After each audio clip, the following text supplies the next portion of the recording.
So let's get on air now. Is this clear? Yes, I can hear you loud and clear. Perfect. So welcome to On Air. Thank you. And it's like we've been talking so much, right? And I have never missed your show. अहिलेसम्म Some you have. म यहाँ नभएको बेला नि Okay, त, right? अनि त्यो the first time I think I saw you कता पो थियो ला बिर्से Tamil ma House of Music. Right. त्यो बेलामा म जति हाँसे नि I have never laughed like that ever in my life भन्छु कि म. Wow. Seriously, that's why I never miss your shows. So, मान्छेले one of the main reason I wanted to invite you here was I want to know how did you start, you know, and कसरी start भयो, why did you start? Because like we were talking, you know, आजकल we think, oh, by 25 or 20, we need to choose our career path. So I just want to know, you know, my favorite, I can't even say it actually. Ventriloquist. Ventriloquist. You got it. Right? Okay, I'm not even going to try. So tell me, how did you start? Okay. First of all, thank you for having me here. I was a housewife for the longest time, and I had no idea what I wanted to do in life, or if I could do anything in life. Because when I was growing up, I never had an ambition or a career thing. You know, wow. I didn't have these two words in my dictionary. Really? Yeah. And when did that come? I knew, and marriage was not a career option then. Of course. So Yeah. at 20, I got engaged. It was an arranged marriage, like a typical arranged marriage. Back then, it was like I just met my husband for an hour. What? The boy. That time he was a boy. Actually, later that he became the husband. Yes. And then I was, all my life, I was being prepared to get married. In the sense, I knew how to cook, I knew how to stitch, I knew how to do all the household works, the sweeping, swapping, cleaning. Oh, wow. I did all that. So I was prepared to get married. Like, okay, like bring it on. You're just 20. Yeah, exactly. By the time I was, I think at the age of 13, I could cook an entire meal, like a basic dal, bhat, tarkari, I could make. Really? Yeah, at 13, I could make the basic. अहिलेको बच्चाहरूले सुन्नुपर्ने कुरा. My kids also don't know, but yeah, that's their choice now. It's everything is whatever they want to do. But it's a life skill now. Now I realize that. At 13, I thought, like, why was my mom doing this to me? Yeah. But anyway, so till 21, I did all of that. Now when I got married, all that I had learned I didn't have to do any of that. I was like, what is this? Because there was a cook. We lived in a family of like 15, 20 viewers. So I'm not going to cook for that many. I mean, so it was a joint family. And Yeah. we had a cook. And we never had to work. There were helpers to clean and to dust and everything. So के काम लाएन? So nothing came to work. And then I had to kind of know. I was expected to do knitting. What? Yeah, I don't know. My mother-in-law said you should know how to knit. So, and all my sisters-in-law knew how to do it. And for me, I'm from Bombay, born and raised in Bombay. And then knitting for me was something which an old lady does at the age of 75, sitting on a rocking chair. That was my impression of knitting. Yeah, I know what you mean. I never had to wear sweaters or anything wool related. Yeah, Bombay matter, of course. So try gare, couldn't. It wasn't my cup of tea. Then I was, allowed to go to work and stuff, but I didn't know what I could do or what I was good at. I was happy being at home and just managing home because that's what I did. And then I was expected to have kids, so that's what I did.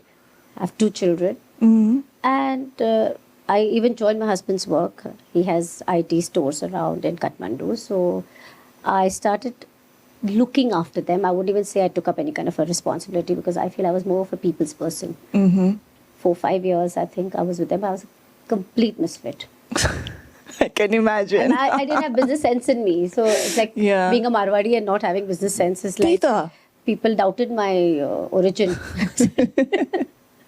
Are you really a Marwari? Yeah, exactly. But during this time, when I joined work also, I also joined Toastmasters. Oh. Not because I wanted to, because my friend forced me and she made me join this club. So Toastmasters is a platform where you learn public speaking. It's an international club which has been around for almost 100 years now. And you're still there, right? Yes. So I didn't want to because I have this massive stage fright. Oh. Like, it's called glossophobia. That's actually a term. And every time I'd go up on stage, I thought I would like collapse or something would happen to me and I just feel dizzy and sweaty and, I just didn't belong there. Mm-hmm. And so I was ready to leave the club. And so as I did a couple of speeches and I realized, oh, I'm funny on stage also. As scared as I was, but I realized I was able to make my audience laugh. So, like, in a gathering of 10, 15 people or even 2-3 people, I'm really funny. But the same people have to go up on stage and perform for them. It is super challenging. It's daunting. Because then it means like, okay, let's hear you. What have you got? Make me laugh. Let's see. So, and then in Toastmasters, we did this like a showcase event where we thought, let's attempt comedy. Oh. And that's when I tried. I said, okay, I want to try ventriloquism. And everybody was like, what?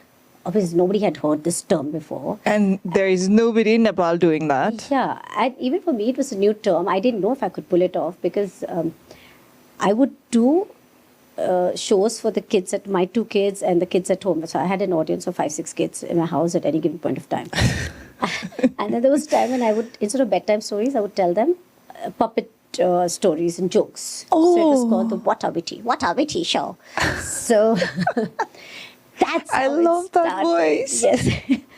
So that's how it started. And I had all this, the basic, this hand puppets. Yeah. So then in Toastmasters, I thought, okay, let me try the one with the mouth puppet. Mm-hmm. I ordered one online. I don't know, on Amazon or something. And my brother lives in UK, so he sent it to me. I said, okay, let me try that. I did like about 15 minutes of stand-up and 15 minutes of ventriloquism that day. The first attempt, which was in 2011. That was in Toastmasters? Yes. Oh, wow. At Manny's Eatery.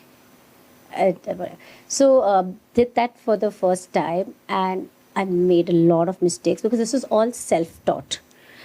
There was no, like now if you look up on YouTube how to be a ventriloquist, you'll get a whole lot of these options in, where they teach you step by step. But that time I just saw a couple of ventriloquists online. There was Jeff Dunham and there were 2-3 other, Paul Zerdin, mainly the guys who won America's Got Talent or Britain's Got Talent. Oh, So I saw them and I just learned. And you never got a formal training? It's all self-taught. Oh my God. So I made mistakes. Wow. I mixed up voices because you have to talk back to back. Yeah. I wrote my own script and I pulled it off somehow. I got a standing ovation that day, and that is when, that moment, I realized, oh my God, this is what I want to do. Oh my God, I just got goosebumps just thinking about that. I know that was my little moment of fame because for once I was not somebody's wife or someone's mother or someone's daughter. This was all me. I got this alter ego within myself. I created this other personality and I pulled it off. So How old were you then? just about 40, 39, 40, my first attempt. That's incredible. Yeah. And you had never done that before, and you never got any sort of, trainings. I thought you were trained. No, that wasn't even the plan, to do comedy or ventriloquism. When it happened, then I said, okay, this can be a plan. Oh my God, now this is more interesting because see, when I see you on stage, I would always laugh. But the thing is she's so freaking good. And I'm like, every time, even if she makes same few jokes, I'll be like, that's still hilarious, And now I know that you write your own scripts and no training. Kosari. Okay, now tell me what really inspired you to even do the puppets when you were with your kids. Okay. Actually, Kate, but now when I look back as a child, You, okay, yeah. So when I look back, when I was a kid, when I was in school, I wanted to be a cartoonist.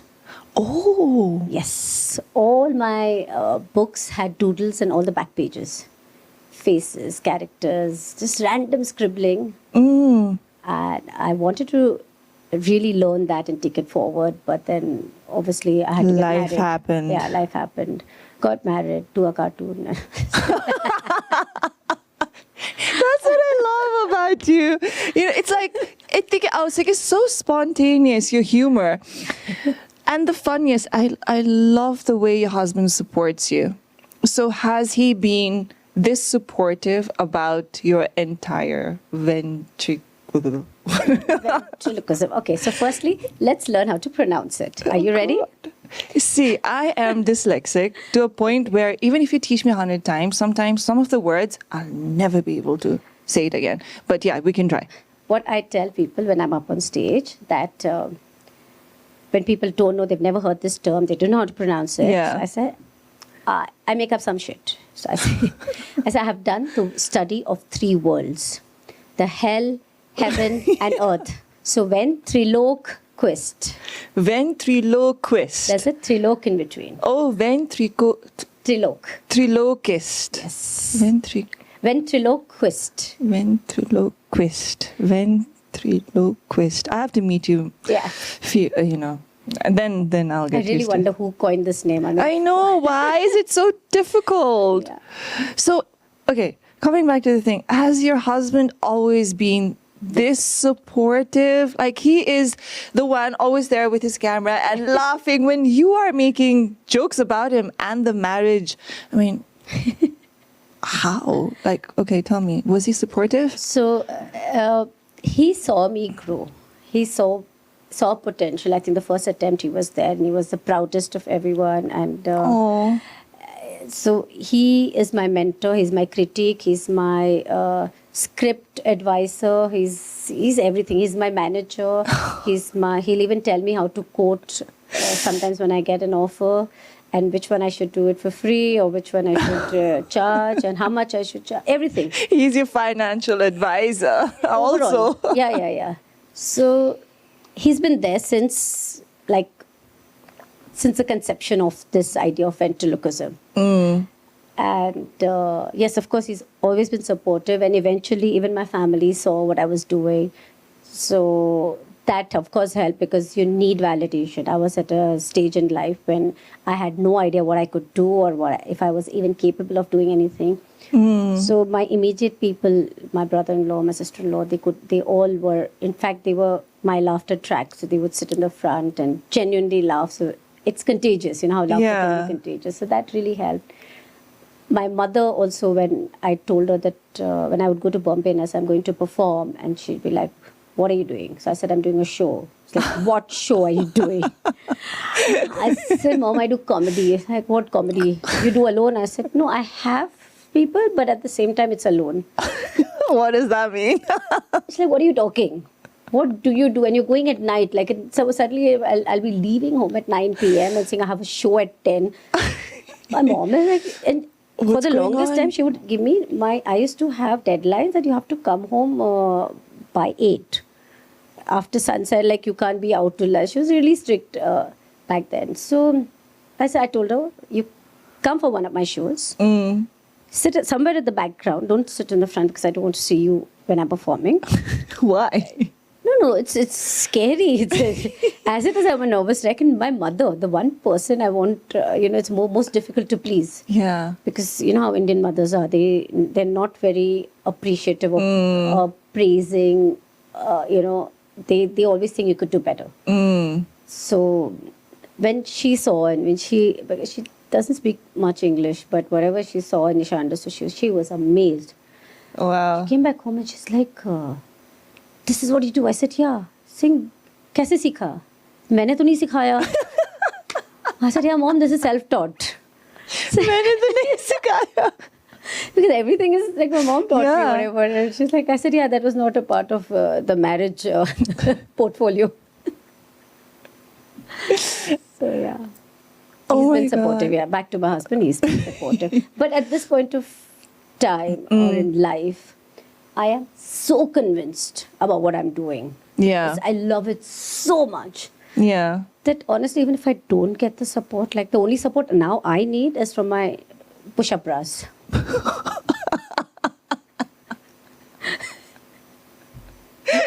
True that, right? Because as you age, you do need that support. Of course. Oh, I was telling you that you look so good for your age. Oh. You do. Like when you said you were 51, I'm like, what? So you have been doing this for the last 10 years now. Yeah. So tell me, the 10 years, Ma, where all have you been able to showcase your... Okay. Ventriloquism. Okay. I started here at Toastmasters platform, and then I would do one a year again on Toastmasters platform only. Just once a year? I didn't know how to go about it. There was no platform. I didn't know if I could do anything beyond this and how to gather an audience. And I had only like 20 minutes of material to make a show out of that. So then I had to collect a whole lot of other comics. Probably some of them I even gave them funny lines to make it funnier. Put up a whole show together, and obviously that time there were no producers or everything. So we did everything as starting from the venue to menu to sponsors to the works. Yeah. And that was a lot of work. So, and I didn't enjoy that because as an artist, I just want to go and perform. Yeah. I don't want to organize, and I don't know how much to charge and how much to, you know, how much money we're making. And Yeah. how, you know, I don't want to do that part. But since then in my mid-40s, I took it up professionally. I became an in-house comic at the Canvas Love Club in India. In India? Yes, for 2 years I was an in-house comic. So I would travel for shows like once in 2 months. Oh, so you have traveled in many parts in Oh, India? Yeah. All right. And where else? So from there, then I started doing, I did a few shows in Dubai and Singapore. I did open mics in Thailand. I also went to the US, and luckily I got a spot at some Fresh Faces, Fresh Talent show at the Gotham Comedy Club. And that was one of the biggest highlights of my life, is because in that show, there were 2 surprise artists who walked in. One was Jerry Seinfeld and one was Jay Leno. So I was like, oh my God, these guys, like Sakshat, they've appeared in front of me and they're performing. People pay like hundreds of dollars for their shows. Yeah. So that was one of my biggest highs of my And they were there to watch your show as well? That is one thing I think they missed out on my bit. So I feel bad for them. I'm sure they must have watched it. No, they walked in late, and like the local comics got 6 minutes. I had got 8 minutes because I was a traveling comic, and they got 10 minutes. So they walked in late and they left early. So how is the audience, like, was it... So now, here's the thing. So are the audience very different from what you get here, like the Nepali crowd? What's the difference, like the Nepali crowd, the Indian crowd, and the international? Okay. So I try so my jokes are very universal, I would say. About your husband. Everybody can relate to marriage and kids. Oh my God, I love it. There was once in an audience when I asked someone, okay, how many of you are married in the audience? And not one hand went up. So my presence of mind, immediately I asked, okay, how many of your parents are married? Put your hands up.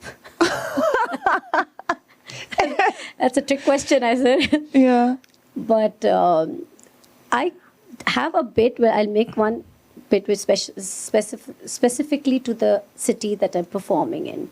Oh. And usually I'll see what my audience is. Like in Toastmasters, I learned that you have to know your audience and the demographic. Like, so I have performed for like 4-year-olds. Oh, kids. Yeah. Oh, I saw it that you went for the Lincoln thing today, right? Yes, So yes, from 4 years old too? And I have performed for elderly citizens also, which is like the eldest person in my audience was 90-year-old who came on a wheelchair. Oh, that's incredible. So to be able to make this wide range of people laugh and entertain them, I feel like I found my superpower, you know. This is... It is. Like, not everybody can be funny. Yeah. Like, I'm not funny. I just love to laugh. Now, the thing is, see, everybody says, like, okay, do you have to be born with it? Does comedy come natural to you? Can you work on it? Honestly, I feel if you laugh, you have a sense of humor. You all laugh, right? You laugh at people's jokes? Yeah, yeah. That means you do have a sense of humor. But I can't make jokes, you know, like there is That's this, something you can practice and actually work. like I get jokes, like there are some people who don't even get the joke. I'm like, dude, are you serious? You don't even get it. Like I love this one that you wrote a few days ago. My friends are doing 10K. So I was laughing looking at my phone and I was, you know, some are planning to walk and some are planning to jog, but I'm planning to just skip it. And I was laughing, right? And my dad's like, why are you laughing? I was like, oh, I just read something funny. And I read it to my dad. I was like, she's going to skip. He's like...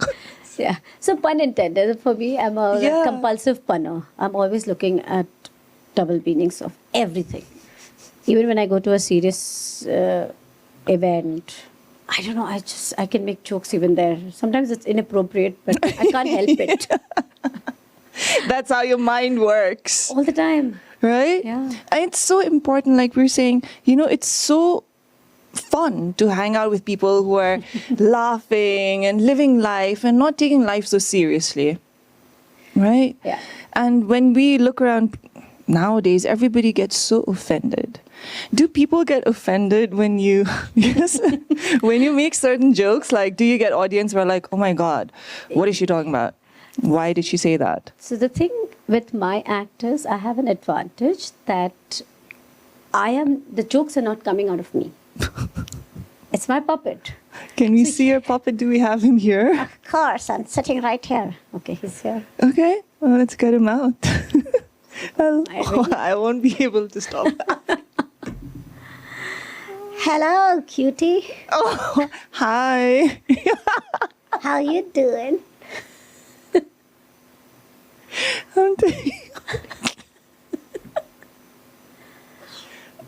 I haven't even cracked a joke yet. I know, you're just funny. Just looking at you is funny. Oh, she's so sweet. Yeah, she is. The face is like funny. I really wish I was on your hand. Oh.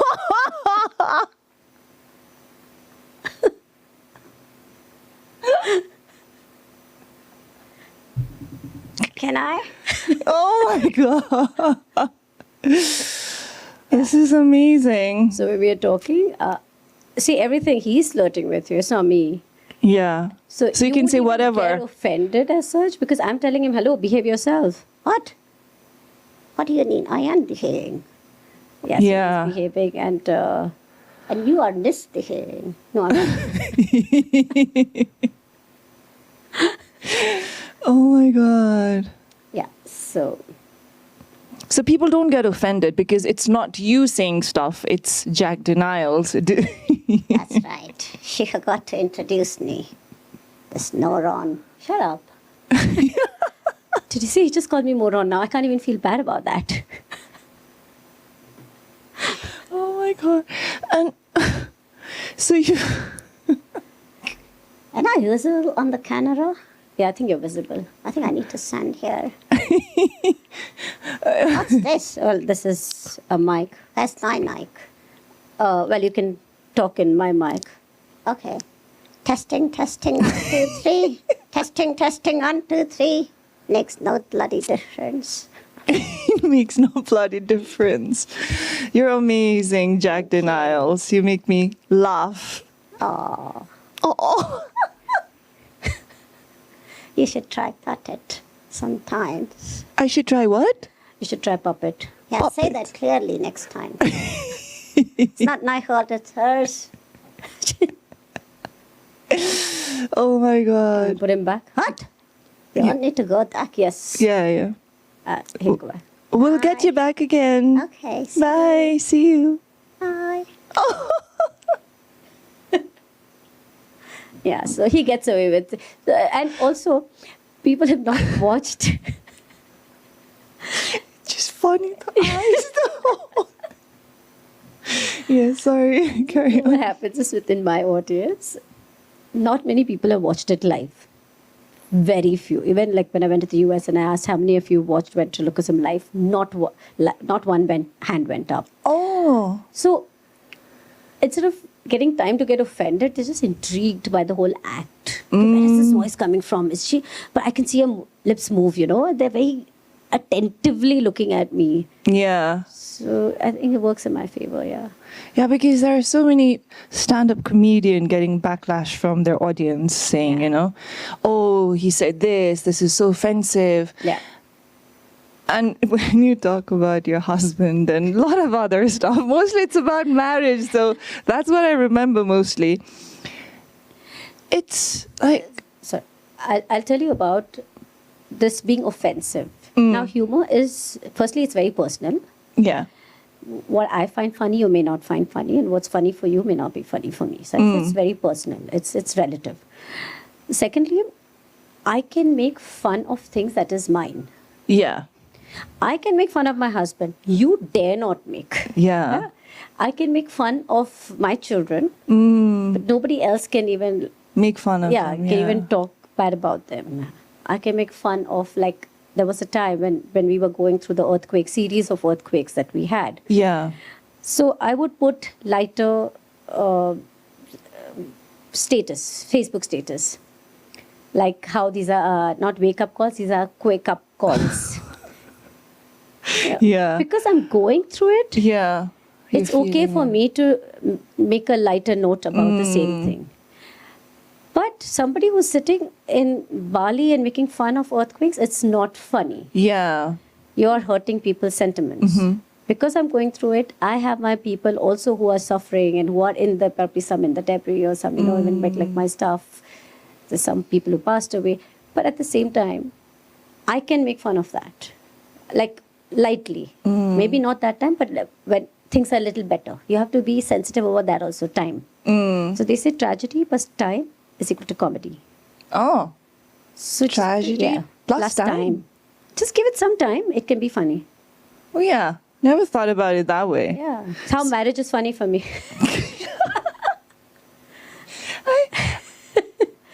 I love it every time. It's like, because see, people are, I think it's your perspective as well, how you look at marriage and how lightly, but the lighter you are about things, it actually becomes better. Yeah. If you're too serious about, things all the time, I think it then starts becoming boring and, all that. But yeah, so sorry. I just think about the things that you keep on saying about the wedding and marriage. There was this one that I love. One of your friend comes and tells you, how come you're still married? No. Is getting married or something. It's a love marriage. Yeah. And then you say something. So Please. when I tell, Yeah. this is almost like 30 years ago. That's how long I've been married now, guys. So when I got married after meeting the guy for 1 hour, and I said yes, and he said yes. So this friend of mine was like, dude, what's wrong with you? How can you get married to a guy without knowing him? I'm like, yeah, I know. That was like super stupid of me to do that. But yours was a love marriage. How could you get married to a guy after knowing him? I was like, hello? So at the end of the day, it's like, see, Oh, God. so all that, marriage is a challenge, okay? It is tough. Definitely No matter love, arrange, everybody has their own share of shit. And it's funny because it's relatable. It's funny because at some point of time, people may have gone through it and they agree with me. Right? That's why it's funny then. Yeah, About the and marriage most jokes. of the time they are like all saying yes. I've seen that. They're laughing and their husband and wife sitting there like. So how difficult is it to relate, except for marriage? Yes. What are the other things that you generally make fun about or talk about when you're traveling? So I have, from my own experiences, I have bits, and I'm working on at least 10 scripts at one point of time. Oh. But funny things keep happening, and I think I'm funnier in person than on stage. Really? Yeah, that's what I think. That's what a lot of people have told me also. I don't know if that's a compliment or not, because now that I've taken this up professionally, I want to be funnier on stage. But it sometimes kind of backfires, this sense of humor. Why? I'll give you an example. Recently, I was traveling to India, and in one of the Indian airlines, they have to do a security check just before entering the aircraft also, right? Mm-hmm. And Visada. but yeah, the Indian aircrafts. So when I was, the lady asked me, "Can you open your bags?" I was just when I was opening, she was like, "Do you have anything sharp here?" I said, "Other than my mind, nothing." She wanted to ask, "Can I see your mind?" Like, because it's if you're carrying something sharp. I was like, "No, nothing. Oops, sorry." Oh God. She must have been like, what did you say? And this came to me like, You're so spontaneous. Spur of the moment. Yeah. Asti Pani, I was traveling, I don't know, somewhere. And in our security check, this lady in front of me, she had to open a bag. She happened to have a nail filer. Sorry, a nail filer with, and the security people said that you have to remove this. You can't take this with you. She's like, but it's not even sharp. It doesn't have a nail cutter. It's not sharp. It's just a small, like a travel metal nail filer. And she was like, they just didn't allow her to take her. And in my mind, I almost said it aloud. I said, if she's able to hijack with a plane with this nail filer, I think she should be able to keep that flight. Let her hijack. Hats off to this lady. They're like, what? Just keep quiet. Filer. Yeah, she should keep it now. That not only the filer, but the plane also. I mean, imagine she's telling the pilot, like, can you just land the flight right now? Otherwise, I'll start filing your nails. I'll start filing your nails. I mean, what is she going to do with it? What's up at it? Like. But it wasn't even sharp. It was a very blunt filer. But anyway, yeah, these things keep happening to me. Because it's how your mind works. Like, if something like that happens in front of me, I'm like, Yeah. I would not be thinking, what do you think? Now tell me, what are the life lessons that you've learned by being this funny?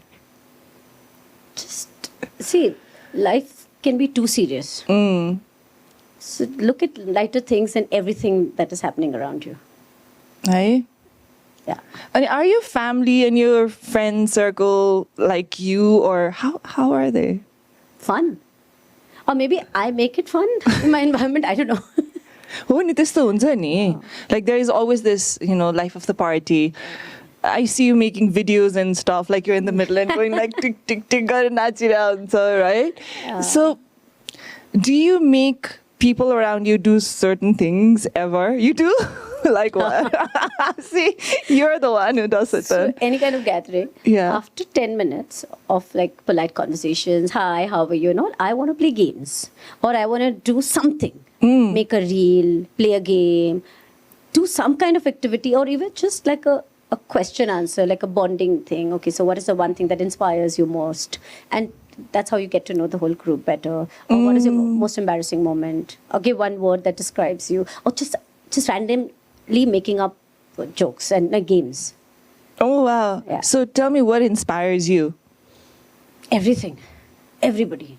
I take inspiration from, like, my staff who wakes up early in the morning. She makes food for her people. She comes home, like the part-time one. She's home by 9 o'clock and she'll work the whole day. Then she goes back again to her kids and to work. So, everybody, my domestic help, the inspiration can be even like an earthworm. Sometimes I just keep staring at an earthworm like, oh my God, how does it go through the earth when it's something so like lifeless, flimsy, jelly-like, and it goes deep into the earth? How? So, yeah, there's inspiration everywhere. If you can derive from whatever you look at. Where do you derive your inspiration for your jokes and humor? Like from people? People, everyday life. I don't know. From It's just how your mind works. yeah, Right? yeah. That's what. So Now, say for instance, somebody is so inspired and wants to start doing what you're doing. How do they start? Like, you did it on your own. Yeah.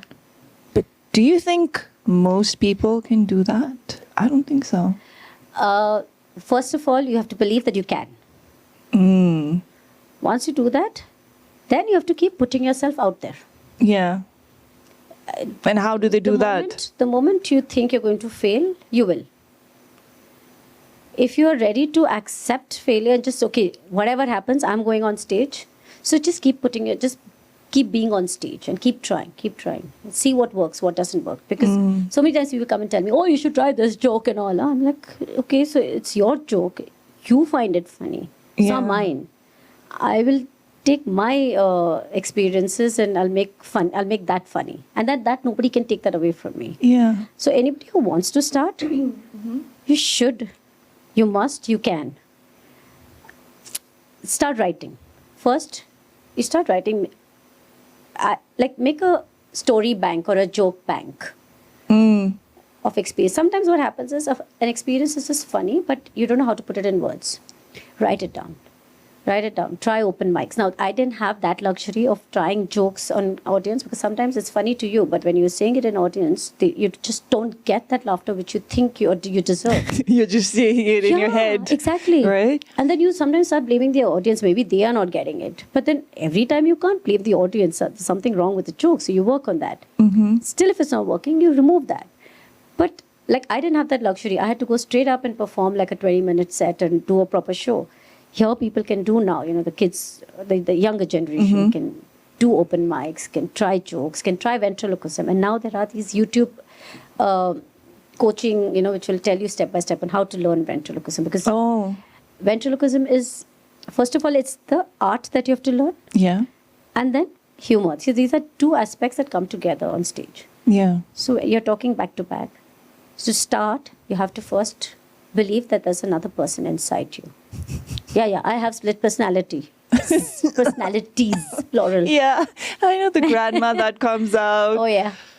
So you have a split personality. Then you have you have another, like, which has another voice, another accent. And you have to remember that this person cannot say all the words clearly, like how you can pronounce.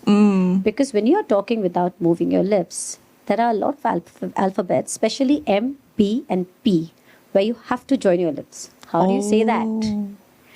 So that technique and there are tricks on how to handle that. So first you have to learn that back to back. So there was a time in my life when I used to read everything without moving my lips. Like, Vyasa Media Network, or hi, Prerana, how are you doing? So with that different accent, I keep just talking like that. So it's practicing. A lot of practice. Yes. Yeah. So if somebody wants to start something, they first need to practice and really master that skill, right? Not really master. You can make mistakes. It's okay to make mistakes. It's okay to make mistakes. Because the moment you wait for mastery, somewhere you're going to lose interest and you're not going to pursue it further. Just go up there and see. You try. Sometimes what can happen is you realize, okay, this is not me. But you have to try. Because I didn't know that this is what I wanted to do until I tried. It's only after trying and I knew, okay, I can get this. That's so true, like a lot of people don't even try something. Like, say, for instance, food. Yeah. They don't even try the food. I'm like, I don't like it. I'm like, yeah. You've not even tried it. It's just like food, right? That's what I tell my kids also when they're eating. They're like, no, I don't like it. I said, you try one bite. Yeah. Try it once. Then if you don't like it, I will take your word for it. Do not say you don't like it without trying. So keep trying things. So even for me, like everybody says, oh, you have to have a plan in life. No, I didn't have a plan. People now tell me also, so much fun, you're living your dream and all. I'm like, honestly, this wasn't my dream. And as I'm living it, it's becoming a dream now. I'm like, oh, wow. I'm traveling places. Wow. This is like, and so I'm just enjoying my journey so much. So keep trying different things. It need not be ventriloquism. It need not be comedy. Yeah, it can different be things. Like whatever. In my attempt to entertain people or to make people laugh, I have also motivated people. And I'm shocked because I didn't think I had that in me. That's why you're here today. Okay, oh yeah. No, but this was like 3 years ago when Like TEDx called me once Oh, wow. randomly and said that on a Thursday evening they called and they said, Saturday we have a TEDx thing. Would you be able to fill in a spot as a comic? So I said, you want me to do a show? They said yes, because one speaker has backed out. So we want to fill in that gap. So I said, okay, just give me a minute. Okay. Cut the phone, called up my husband immediately. Like, Sanjay, I'm getting to, I was super excited because I'm ready to take, I'm just so stage deprived. I was like, okay, I'll do it. Yeah. Then I did tell him, okay, right then. So Sanjay's like, tell them you want to do a speech, a TEDx speech. I said, Sanjay, this is day after tomorrow. Like, I don't even have full 48 hours. Are you crazy? He's like, no. You can do it. Just tell them, ask them if they'll agree. So I knew they would say no. So I just generally called up and I said, okay, I want to do a speech very hesitantly. And without even thinking twice, that guy said yes. I'm like, no, I said, I don't. And I said, I want to do a speech, a TEDx speech. He said, yeah, okay. And okay. So my, you don't know my state that day. I was like, okay, now what have I done? Now what am I going to do? Basically, what I think is you should just say yes and then you decide how you're going to go about it. Yeah. Whatever life has to throw at you, these are all opportunities. All challenges disguise themselves as opportunities. I realized that in the long run. So I said, okay, now what? So that whole evening, I'm like, okay, what am I going to talk? How am I going to inspire? I can't inspire people. I've not done anything in life that I'm going to be able to talk like 20 minutes on something like what? On ventriloquism? No, that's not inspirational enough. So that night, I thought of a topic. Once you have a topic, then I made the whole speech. It was around my life. And I took 24 hours to prepare that speech.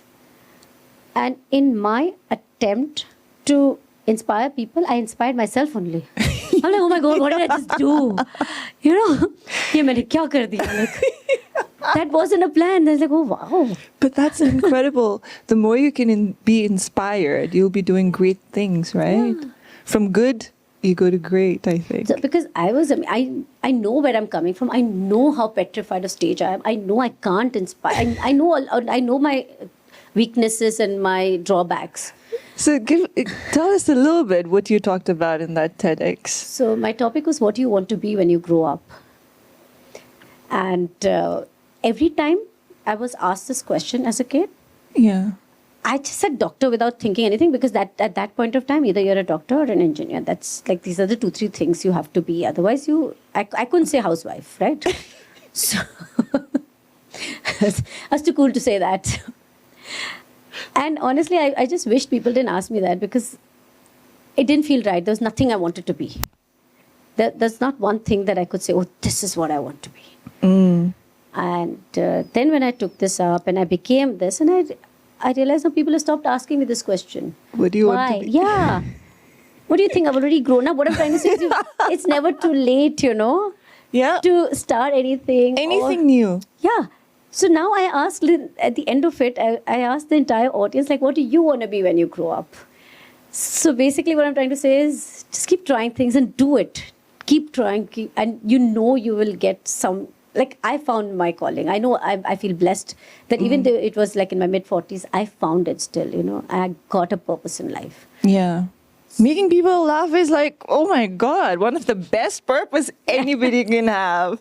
Making people happy. Yeah. Thoughts on they were like, oh shit, I don't like my work. So I have a very deep saying. It's just when people ask me, like, sometimes after a couple of drinks, I become very philosophical. So one of my friends once just asked me, he calls me Sadhvi, and he goes, Sadhvi, what is the meaning of life? What is the purpose of life? So I said, the meaning of life is to give life a meaning. I was like, whoa, what did you just say? I'm like, yeah, oh my God, what did I just say? Yeah. So I give life the meaning. Yeah. That is so amazing. See, you inspire in so many ways. It's not just like, oh yeah, you're funny and you make... So one of the reasons I got you here, like I said, Agarine, is you started something so late, and you've gotten really good at it in a span of 5 years. On stage, it's just been 5 years. Yeah. And people don't think they can achieve that in 5 years, oh my God, I'm going to be so good. They think they have to be like amazing in 5 months, or I have to be great first usmai attempt my. So what do you have to say about that? It's this generation's, I won't say fault, their life, the way they think. In the sense, everything is instant. Instant gratification. Instant. Yes. They want right away. They'll see a friend has, let's say, 50,000 followers. Mapani Gorsu. And they think they can do it overnight. See, they want it overnight. It's that. Now think about it. My first attempt was 2011. If it was me of this generation, by now I would have had 2 million followers minimum. You know what I mean? The thing with me is I'm not in a hurry, and I'm not doing it for the followers. And although I think it helps if you have, a certain number of followers or whatever. But it's been a long journey. Even though you say it's just been 5 or 6 years since I took up professionally, but that's been a long 5-6 years. You have to give it time. You have to be patient. Everybody has their own moment of success, so you'll get there. Some get there sooner, some will take time. But if you are convinced, if you believe in what you're doing, just keep at it. Be sincere. Someday you will get where you want to be, or the thing is you'll never get where you want to actually, because you keep wanting more and more. Yeah. So it's never enough. But again, even in this, you enjoy the journey. You enjoy, like people are looking at me now and you're calling me for podcast and all now. There's another saying. The success is like basically like getting pregnant. I'll tell you. I'll explain. Everybody says, oh, it's good news and all that, you got a baby and all that, but nobody knows how many times, congratulations. Nobody knows how many times you've been screwed for it to get there. I've heard this one before, but yeah. So it all looks like, it's been a smooth ride. But I've had some really bad shows. There were times when I've questioned my existence on stage, like, what am I doing? Why am I putting myself out there? What is wrong with me? I was fine sitting at home and, being me. But then the more you overcome that, the more you find yourself. So you were pushing yourself out of your comfort zone. Yeah. And did you have to do it like consistently? Do you still have to do it? Yeah. Even now, sometimes when I have to, like after a long gap, if I'm going up on stage, I still get those goosebumps. And how, I don't know if you've seen Zindagi Na Milegi Dobara. Yeah. When you're about to do something that you're most scared of, the whole world stops existing and you can only hear your heartbeat. That happens with me before I go up on stage. Tuk, tuk, tuk, tuk, tuk, tuk. You can hear the heart and I'm like, how do I control this? But over a period of time, I am able to manage those butterflies or the tuk, tuk, tuk, tuk. But it still happens. And actually that is good in a way. So how do you do that? How do you get yourself to that place and space mentally to get up on stage and remember all those lines? Because there are some people who will be like, yeah, I'll get on the stage, but I'll forget the entire thing. So I forget. You do? Every show, I don't have a fixed set, like, okay, this is a joke, this is a joke. Because sometimes I improvise. Sometimes I go off track. Sometimes I forget. And at this age, honestly, it's not even funny now. I really forget. So that initially I used to write notes in my hands. Oh. And but in the audience, we never know. No, I actually address it also now sometimes. Like my puppet will say, oh, look, she forgot her lines. And, literally I've got the loudest laughter in that show. For that joke, I got the biggest laugh and the clap. I guess people can relate to mistakes more than perfection. Oh. They like it when people make mistakes. They're normal. They're humans. Yes. If it's flawless, then there's nothing more. That's AI. Yeah. Naughty, they're also flawed. AI is also But I know what you mean. And see, these are the things that I think a lot of people are struggling with. They want to be perfect. Harik kurama. I want to be a perfect wife. I want to be a perfect this, a perfect that. I mean, this is my 3rd podcast.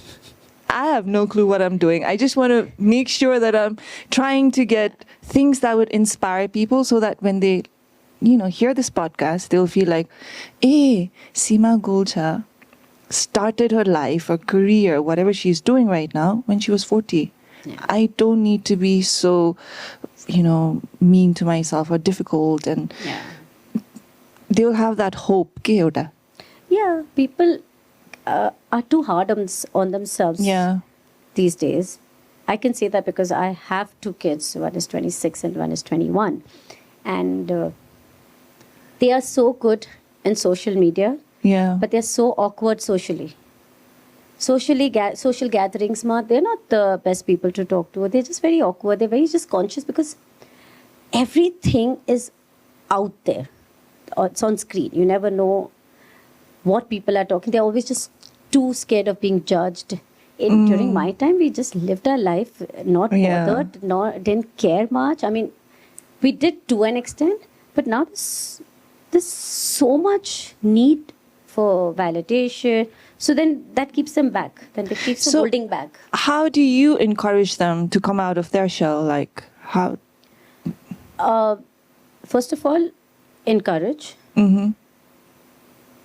Let them take the choice, firstly. Give them options and then you decide. It's a very, very sensitive thing. Anything can just backfire. So you have to be very careful with the choice of words.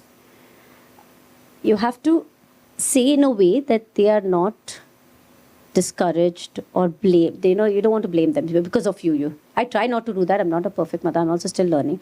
Because at the end of the day, I became my mother, I realized. How she brought me up, I do have that. Did you make your kids cook? No, I didn't.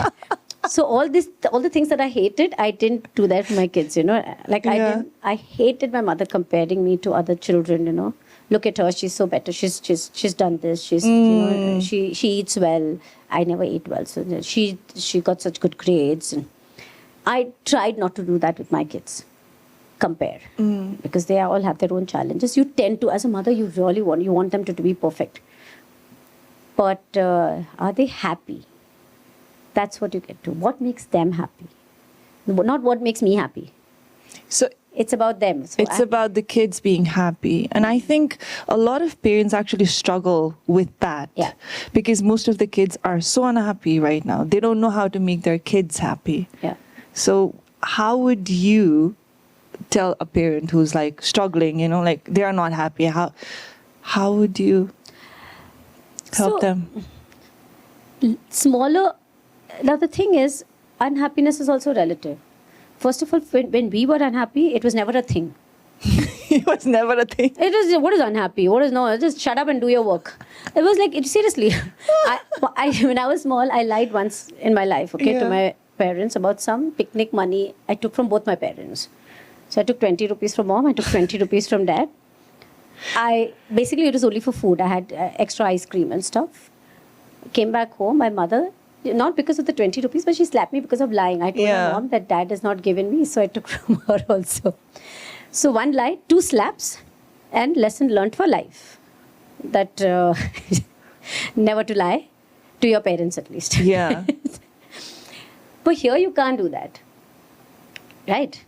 So you have to be very careful. And now the parenting has gone to next level only. I actually noticed, I observed this one parent in a restaurant recently, and she's like, what is his name?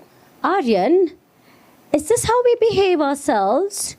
This is not what we spoke about at home. We are disturbing the other customers. Let's go back and sit on our chair. And I thought I'm watching like a kid's movie or something. So, I mean, honestly, there's no... It's not like I've cracked parenting. Like, okay, this is rule. This is how you do it. This is how you do it. No. You find your own style because every parent is different. Every child is different. I mean, the same parents will have 2 completely different children, even though they have their own, the same style of parenting. Is all okay?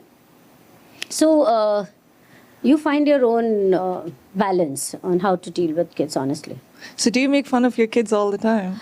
Or not all the time, but there are times when we are discussing something very serious and we're talking about career and what they should do in life and this and I'll say some fun, and then my kids will be like, "Mom, grow up." Not now. And then when they say that grow up, I'm like, "You grow up." And then she'll be like, "Mom, grow up." So So when Oh, I say God. you grow up, she's like, exactly. Who says that? Like a kid only will say, no, he's stupid. You stupid. So I'm like, okay. So I have to sometimes actually remind myself that, okay, serious. This is serious. Do not divert. Focus on the seriousness. Yeah.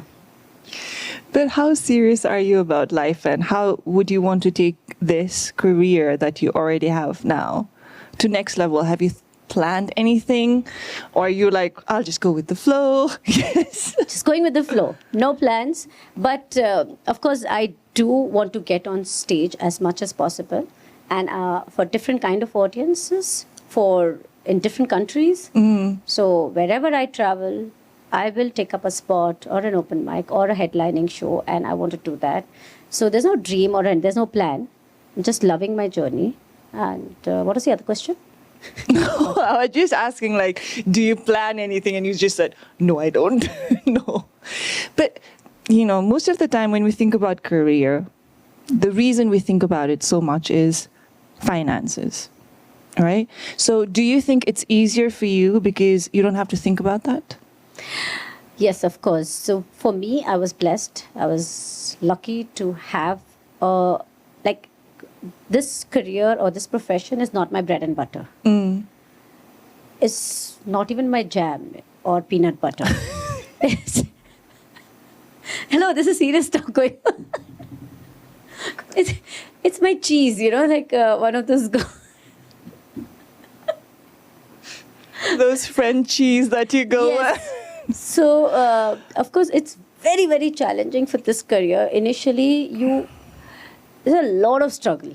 Because if you're just going to be a stand-up comedian, like, not just, but that's it, there's too much competition. So, unless and until you make a certain name, that cannot be your only, the only thing that you're doing. Yeah. You have to have something going on at the side. Until you get to a certain point where when you can do a solo show and pull about 1,000 people in the audience. Until then, you should just do something else also on the side. But keep trying. Like in India, in Bombay, there are comedians who will be doing 5 open mics in the same day. Oh my God. And it's not easy. You know how Bombay Yeah. distances are. So they'll travel from one place to another. So 6 o'clock mic, then 7:30 mic, they'll go take another train, bus, auto, they'll keep going because it goes until 12 sometimes. So during the day they're working, and in the night they're doing like 4 or 5 open mics just to get somewhere, and eventually they would want to take that up professionally. Oh my God. But yeah, it's a lot of work. It is. Yeah. Well, I can't even think about it, But it makes it all worth it when you go up on stage and you're able to make those people laugh.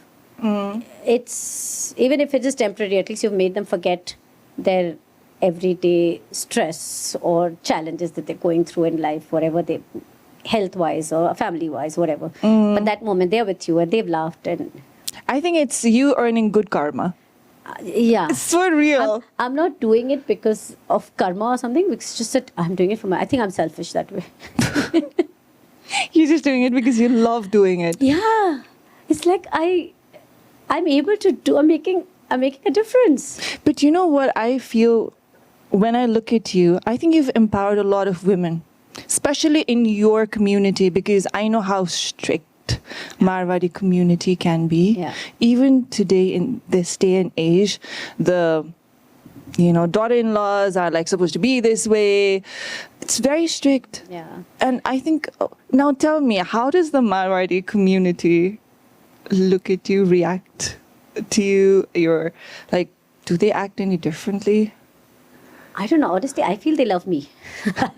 I'm just an optimist and a Yeah. positive person. So Did you get anything like, a negative comment? Sometimes I have, initially I used to feel bad when one of my very close friends said, "Acha tu maskari ban gayi hai." What does that mean? Like you're a joker kind of a thing now, or like in a nice way. And because it was from a person that mattered, or somebody who says tu joker ban gayi hai. Basically that's what they meant. Or even when I'm normally just talking to people, They say, oh, this is not your stage, huh? Now don't start cracking jokes. Or how much are you, how drunk are you? And I'm like, get a life. Yeah. So one more thing. This was something that I wanted to ask you. So I'm a holistic health consultant. Right. You didn't even know. That's what I meant, yes. Wellness kit. So everywhere I go, or it could be just a party, just anything, okay? People will start asking me questions. मलाई यस्तो यस्तो भइरहेछ म के गर मेरो यस्तो यस्तो यस्तो थियो यो खाँदा हुन्छ यो कति यो खानुहुन्छ कि हुँदैन and I'm like I'm not working right now, you know?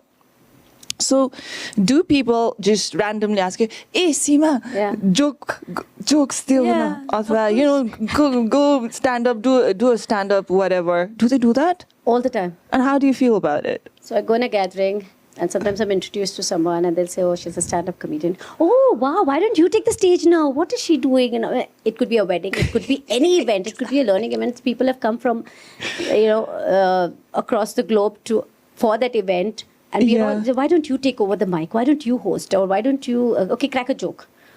I'm like suppose this friend of mine was a dentist. Yeah. And that person said, crack a joke. I said, listen, I got a cavity, right? Can you look into me? Right? Then he got the message.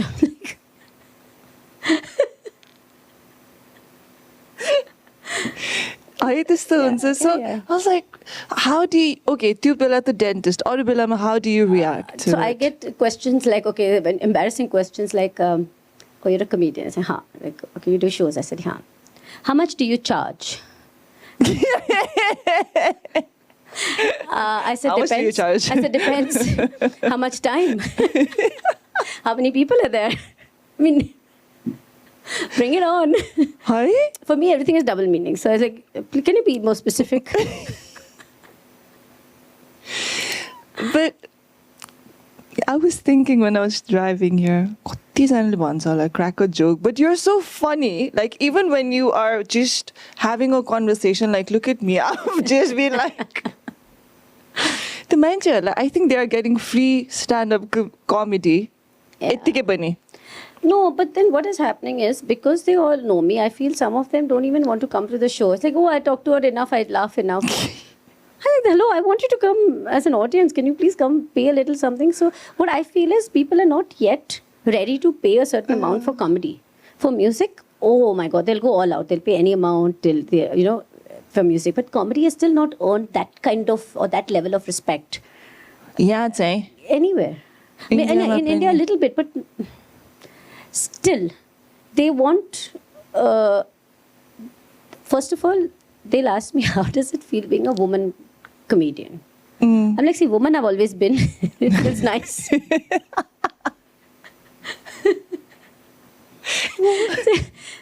And it feels great to be a comedian, but there's so much discrimination. So what they're ready to pay a male comic. Really? Yeah.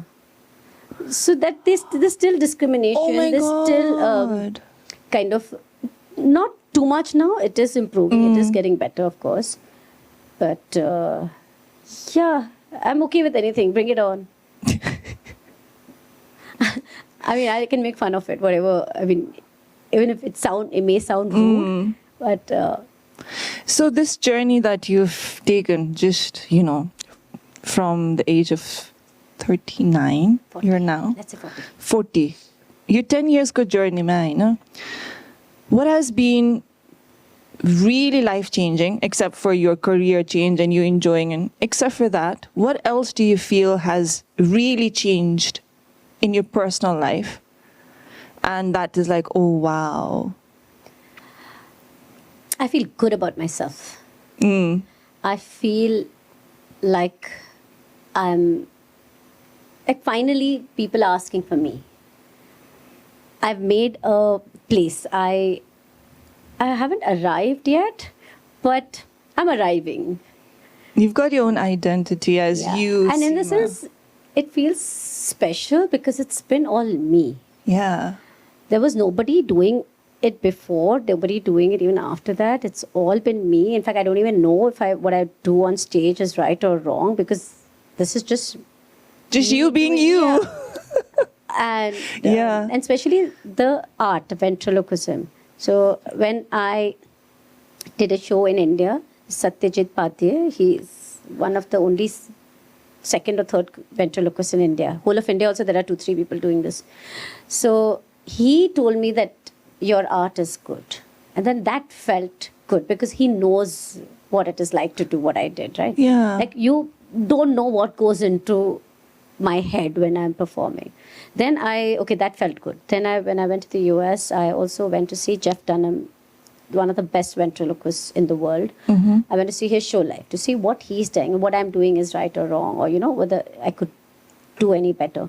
And then even he also does a bit of stand-up comedy, what I do, and then he gets a whole lot of puppets. Of course, he's like next level. There's a lot of mechanical things also going on in a puppet. It's not just this simple puppets. It's insane, the kind of... I've seen one with the hand. There are levers inside, one which moves the eyebrows, the eyeballs, the smile, or sometimes even throw water from the mouth. There are a whole lot of things you can do with puppets. Oh. Even hands-free puppet. Hands-free? Yeah, that is also now possible. But for me, I have a long way to go, I feel, because, these ventriloquists, they got their first puppet when they were 4. And here I started when I was 40. So yeah, I do have a long way to go. But it just feels good that at the end of the day, people are reaching out to me. And finally, I don't know how to explain this. Like, I'm worth something now. Yeah. I'm not just a nobody.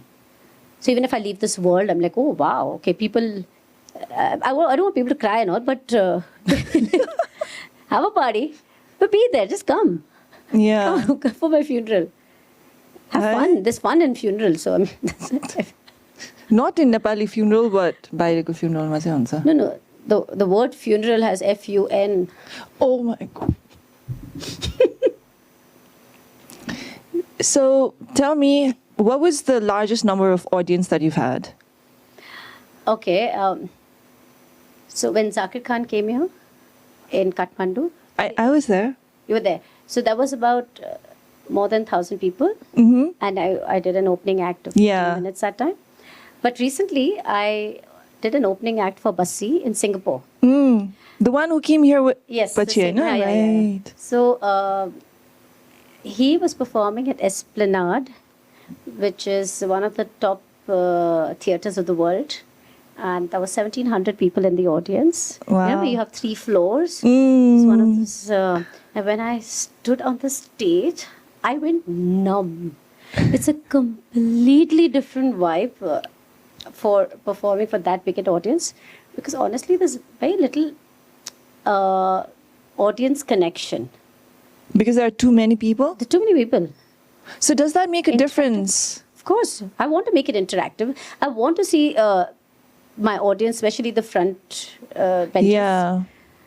But this was a different... it was amazing. It's just something else. So you want to do more of it, definitely. Yes. Probably do one proper show myself. Here in someday. Nepal? That level of show. That yeah, level? in Nepal also. Yeah, why not? Like, get People don't appreciate, no, in-house. Ghar ki murgi dal barabar. No, seriously, I'm telling you. In Singapore, I had more audience than I have in Kathmandu. Or in India, for that matter. Really? Yeah. Dubai ma? More audience. Hi? Yeah. Okay. Like when I have my photo on a poster and they sell tickets with my face, I had more tickets sold in Dubai and in Singapore as against anywhere in this I part know of the what world. you mean. Yeah? Because it's You the get that? same here. Oh, you get that? Okay. So, Moya, Nepal ma, like, people will take me for granted, Banu, Yeah. whatever I'm doing. By the US, UK, Dubai, Singapore, I've got clients all over the world. Yeah. And they appreciate me so much more. And मैले गरेको सबै चिज like, oh my God, Prerana, this works. Oh my God, हुन्छ हैन? यहाँको Nepal, oh, you're just so expensive. I'm like, but what you're getting out of me, what about that? Yeah. You know? So I get your point. It's very... I feel we are not very appreciative. Come to closer to the I mic. feel we are not very appreciative for anything. It's not in our culture. हो र? Yeah. Anyways, life can be very challenging. Yes. For you, it's been humor. तर humor निकाल्न पनि त challenging होला नि. Yeah. Of course. कसरी हुन्छ? About trial and error. Keep trying. Different jokes, different forms, different puppets, just different ways of a different audience. Some might work for a certain age group, which may not work for kids. I mean, kids in the sense of the younger lot. So keep changing scripts. Also, in my field, what is happening is it's a very young profession, right? Comedy is like stand-up comedians. You would usually see now in their 20s, max 30-year-olds. Yeah. So at my age, very few people are doing this. I mean, they've already made it really big. And here at my age, I'm starting. You know what I mean? Those who've been doing it for a long time. But still, you're inspiring people, and that's the main thing. No, the main thing is me making people laugh. Yeah, I mean, of course it is. Yeah. But साँच्चै भनेको, you have, I think, inspired a lot of people without you even making them laugh, because you have challenged the whole society, first of all. Yeah. Okay, no? Because I really don't. Nepali society मा पनि कस्तो छ? No, stay at home. 40 वर्ष पुगिसक्यो, बुढी भइसक्यो भन्छ. 40 मा बुढी भन्छ क्या? Yeah. And I'm like, I don't feel old. म त त्यही भन्छु. Yeah. I don't feel old when I'm like 40 पुग्दा. I just feel like my life is oops. Krikke भयो. So when I'm now 40, I feel like my life is just starting. Okay. So what's the message that you have for younger generation who's listening to us right now? If you think life has started at 40, wait till you turn 50. It gets better. It only gets better. Odds are younger, 20s. Like, what would you like to say to them? Don't be hard on yourself. Keep trying. It's okay to not have a plan. That by now I should know what I'm doing in life. No. Keep taking challenges. Just be sincere. Be hardworking. I mean, keep at it and keep trying new things. And be authentic. Authentic. Oh, of course. Be yourself. I think when I look at you, that's what I see. The authentic self. You have to be yourself. Because everyone else is taken. So, so what's your best choice? Be yourself. Hi. Yeah. All right. With that note, thank you so much for being here. Thank you. I was laughing so much. I can't wait for another show. When is it happening? Is it happening anytime soon?